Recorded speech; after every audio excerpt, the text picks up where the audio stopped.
చాలామంది కాళ్ళకు నల్లదారం కట్టుకుంటూ ఉంటారు. అది ఎందుకో తెలుసా? హిందూ సంస్కృతి మరియు జ్యోతిష్యం ప్రకారం నల్లదారం కట్టుకోవడం వెనుక ఉన్న కొన్ని ముఖ్యమైన నమ్మకాలున్నాయి. అవి తెలుసుకుందాం. దిష్టి తగలకుండా. చాలామంది ప్రజలు, ముఖ్యంగా చిన్నపిల్లలు మరియు మహిళలు, ఇతరులు చెడు దృష్టి తగలకుండా కాళ్ళకి నల్లదారం కట్టుకుంటారు. నలుపు రంగు చెడు శక్తిని గ్రహిస్తుందని లేదా దూరంగా ఉంచుతుందని నమ్ముతారు. శని దోష నివారణ. జ్యోతిష్య శాస్త్రంలో నలుపు రంగు శని గ్రహానికి ప్రతీక.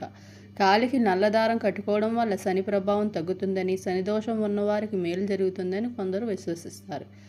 ఆరోగ్య ప్రయోజనాలు. కొన్ని సంప్రదాయాలు, నమ్మకాల ప్రకారం నల్లదారం కట్టుకోవడం వల్ల కాలి నొప్పులు, తిమ్ముళ్ళు వంటి కొన్ని చిన్న ఆరోగ్య సమస్యలు తగ్గుతాయని భావిస్తారు. ప్రతికూల శక్తిని దూరం చేయడం. ఇది ధరించిన వారి చుట్టూ ఒక రక్షణ కవచంలా పనిచేసి ప్రతికూల శక్తులను దరిచేరవదని నమ్మకం. అయితే కొన్ని జ్యోతిష్య అభిప్రాయాల ప్రకారం కొన్ని నిర్దిష్ట రాశుల వారు, ఉదాహరణకు మేష, వృశ్చిక వంటి వారికి కాళ్ళకి నల్లదారం కట్టుకోకూడదని సూచనలు కూడా ఉన్నాయి. ఎందుకంటే ఇది వారికి ప్రతికూల ఫలితాలను ఇవ్వచ్చు.